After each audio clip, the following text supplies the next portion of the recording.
हालांकि वो डॉक्टर भी लापता है, डॉक्टर संजीव भी अब तक नहीं मिले हैं। एक बार फिर से कहा जा रहा है कि भाई लालू यादव जंगल राज वापसी हो गई है, किडनैपिंग शुरू हो भाई गई है। देखिए, जंगल राज नहीं पता क्या था कैसा था। जंगल राज हम लोगों को मुख्यमंत्री नीतीश कुमार जी ने ही बताया था कि अरे 90 का दशक जंगल राज का दशक होता था। पिछले विधानसभा के चुनाव में कैसे घूम घूम कर बताते थे कि जाओ जाकर पूछो अपने बाप दादा से 15 साल पहले का बिहार कैसा था। भाई आज की तारीख में जो 20 साल 25 साल 30 साल 35 साल का युवा उसको नहीं पता और उसको नहीं फर्क पड़ता कि 15 साल 20 साल पहले का बिहार कैसा था। उसको फर्क इस बात से पड़ता है कि आज का बिहार कैसा है। और आज की तारीख में जो जंगल राज है, आए दिन आपराधिक घटनाएं जैसी घट रही हैं, ये अपने में दर्शाता है कि अगर सही मायनों में जंगल राज की कोई परिभाषा है तो वो आज की मौजूदा परिस्थिति। सदन में कल नीतीश कुमार को नोबेल पुरस्कार देने की मांग उठाई थी। अरे प्रभु, बढ़िया बात। आप भी मांग करेंगे? आप चाहते हैं क्योंकि मुख्यमंत्री लंबे भाई समय हम तक बोले हैं कि मुख्यमंत्री जी बस बिहार को बख्श दें, उसके बदले में उनको जो चाहिए देश दुनिया से ले लें। 25 तारीख को हाजिर होने की फिर से बात कही गई। लगता है कि कुछ डर है कि भाई मुझे लगता है ये एक न्यायिक प्रक्रिया का हिस्सा है। मैं बार बार इस बात को मानता हूँ कि अगर आपके पास आपने कुछ गलत नहीं किया तो आपके पास डरने के लिए या कुछ छुपाने की कोई वजह नहीं होगी। न्यायिक प्रक्रिया है, अगर आप सही हैं तो उतनी ईमानदारी से आप बाहर में आए। भाई मैंने अपना विरोध ज़रूर दर्ज मैंने कराया था कि भाई अगर एक तरफ जहां गठबंधन की बातें हो रही हैं और ऐसे में अगर किसी दूसरे को अगर इस तरीके से सीट देने की अगर बात की जाती है, मुझे इस चुनाव में चुनाव नहीं लड़ना था। इस बात को मैं स्पष्ट कर दूं।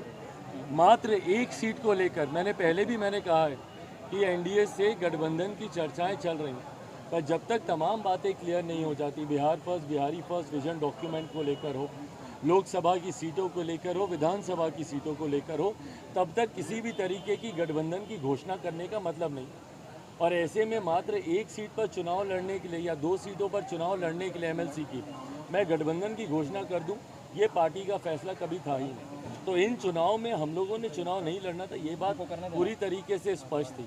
बट हाँ, जिन लोगों ने पार्टी को धोखा दिया है, उन लोगों को गठबंधन में रखकर उन लोगों को चुनाव लड़ाकर गठबंधन की बातें आगे बढ़े, ये भी संभव नहीं है।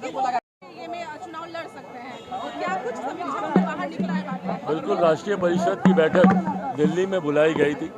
लोक जनशक्ति पार्टी रामविलास के संविधान के अनुसार ये पार्टी की सबसे बड़ी बॉडी होती है। हम लोग की राष्ट्रीय कार्यकारिणी एक इम्पॉर्टेंट बॉडी है, बट उससे भी बड़ी बॉडी जिसमें देश भर के जिला अध्यक्ष उस दिन उपस्थित थे। देश का शायद ही कोई जिला ऐसा होगा जहां से उपस्थिति लोगों की उस बैठक में नहीं थी।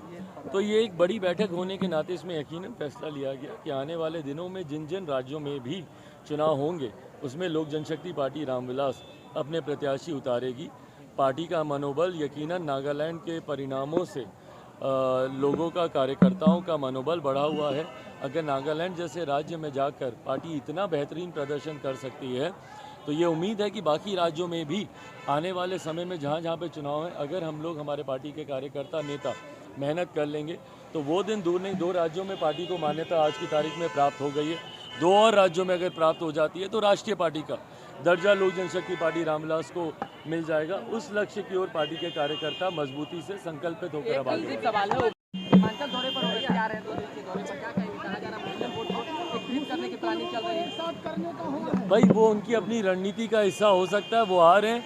बट ये जो तुष्टीकरण की जो राजनीति होती है, जहाँ पर आप जाति के हिसाब से, धर्म के हिसाब से आप लोगों को अपनी तरफ बुलाते हैं, आए हैं, सीधा सीमांचल गए हैं, कारण भी भैया स्पष्ट है क्योंकि वहाँ पर एक समुदाय विशेष की जनसंख्या ज़्यादा है।